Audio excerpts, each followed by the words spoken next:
I want you to think about that heavy, sinking feeling for a second. You know the exact one I'm talking about. That super frustrating weight in your chest when you realize, wow, another whole week just slipped by and I am still exactly where I was. You've got so much potential, so many ideas bouncing around, and yet you just feel completely stuck in a rut. It's almost like you're watching other people move forward while you're just stuck on the sidelines, watching your own life happen. Well, welcome to today's explainer, because I want to tell you right out of the gate, having that feeling absolutely does not mean you're fundamentally broken. Today, we're breaking down the psychology, the habit loops, and the exact roadmap for a real 90-day life transformation. Honestly, it all really boils down to one agonizing question, doesn't it? Why do I keep self-sabotaging? It's like the absolute loudest voice in our heads. We've all had that incredibly frustrating moment where you desperately want to change, you know literally exactly what you need to do, but when the moment actually comes to do it, you just feel completely paralyzed. You end up doing the exact opposite of what your goals actually require. And you just sit there thinking, man, why am I doing this to myself? It feels like a massive character flaw.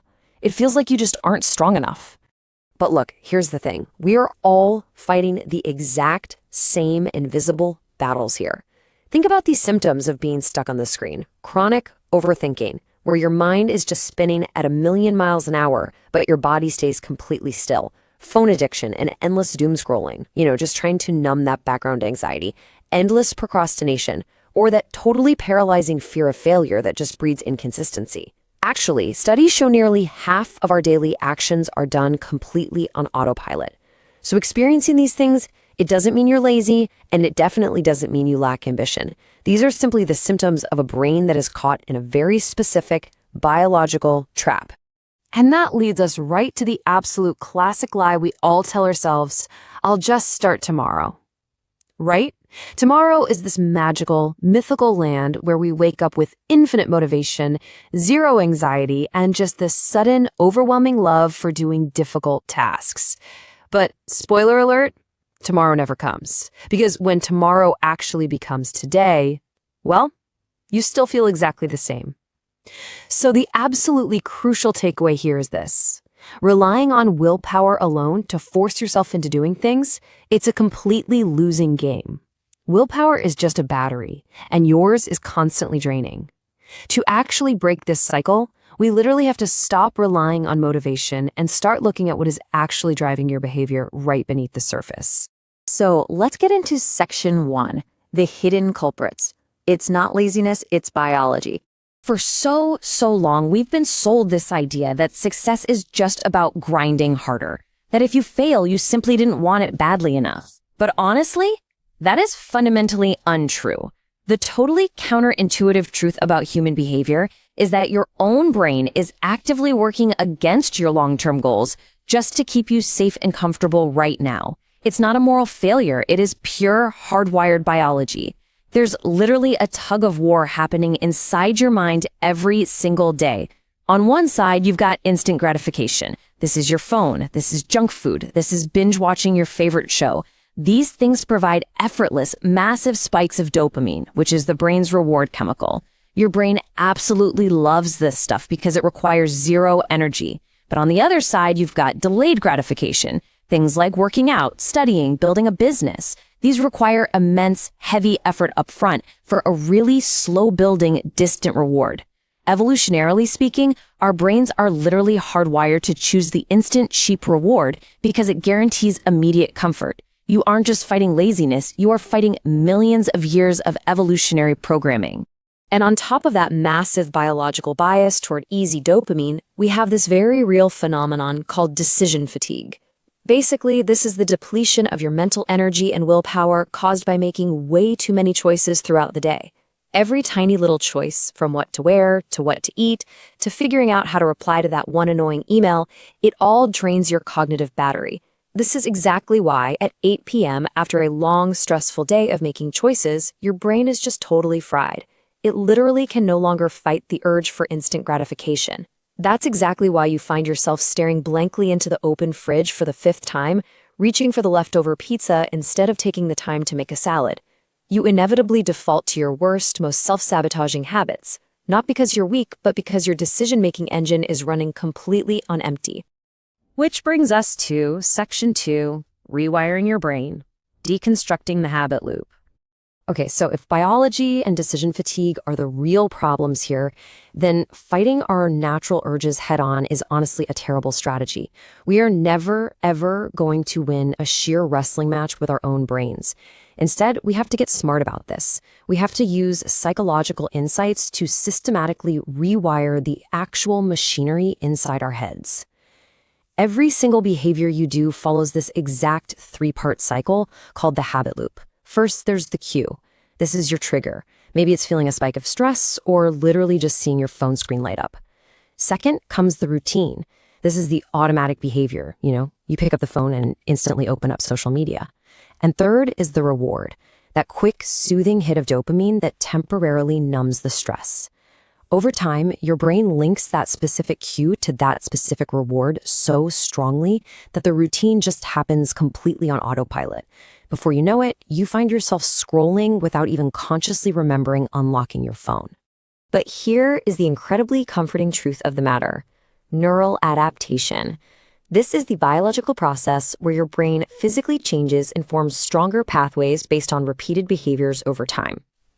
Think of it kind of like walking through a really dense forest. The more you walk that exact same path, the wider and easier that path becomes to travel. Right now, your bad habits, they are massive multi-lane superhighways in your brain because you've driven down them thousands of times. But your brain is plastic. It can change. Just as you physically altered your brain to build those bad habits, you can use this exact same science to pave brand new, unstoppable pathways of discipline. And here is the massive realization that flips literally everything we know on its head.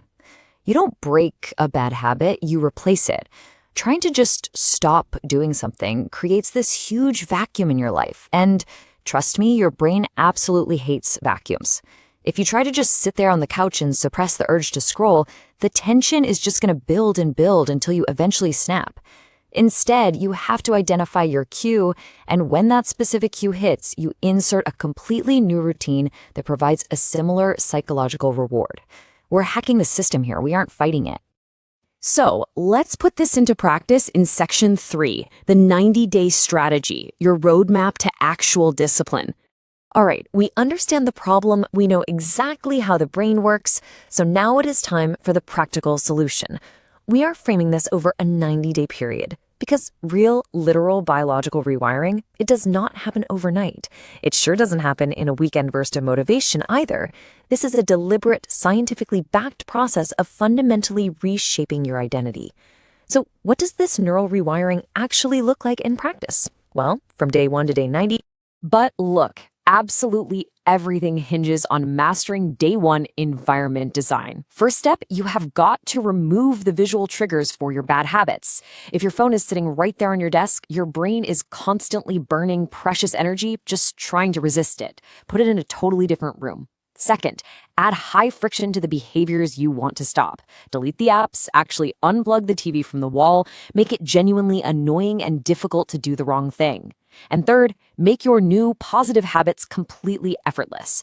If you want to start running in the morning, your running shoes should literally be blocking your bedroom door so that you trip over them. Designing your physical environment like this is just vastly superior to relying on some fleeting sense of motivation.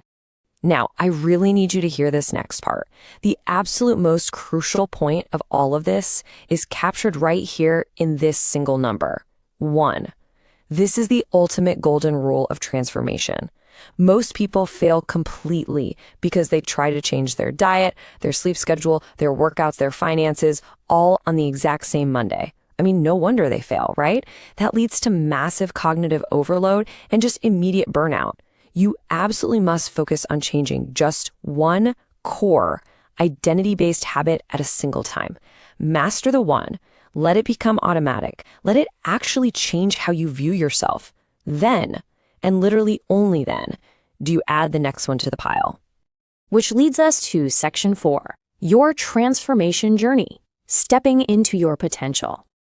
Okay, we've gone through the biology, we've broken down the habit loops, and we've talked strategic environment design. Now, I want you to take a deep breath and really visualize this contrast. When you actually commit to this 90-day process, you aren't just tweaking a few daily actions, you are fundamentally upgrading the entire operating system of your life. Look at the left side, the day one you. Overwhelmed by choices, totally ruled by instant gratification, and constantly anxious about a future that just feels completely out of your control. But then, look at the right side, the day 90 you. You're driven by reliable systems, you're focused comfortably on delayed, truly meaningful rewards, and you have this quiet confidence because your daily actions finally align with your actual goals. You finally trust yourself again. So, which version of yourself do you really want to be 3 months from today? Because, let's be honest, that time is going to pass anyway. So I want to leave you with a very personal question to chew on. Which specific habit has been holding you back the absolute most? I really, truly want you to think about that. What is that one single default routine that is just draining your potential? I would absolutely love for you to share your answer down in the comments because honestly, sometimes just naming the habit out loud is the first really powerful step in replacing it. If this breakdown resonated with you today or maybe changed the way you think about your own daily routines, please do leave a like. Your support genuinely helps the explainer grow and tells me to keep making these deep dives for you guys. And hey, make sure to subscribe and turn on those notifications so you don't miss our upcoming deep dives into psychology and mindset. Thank you so much for learning with me today, and I'll see you in the next explainer.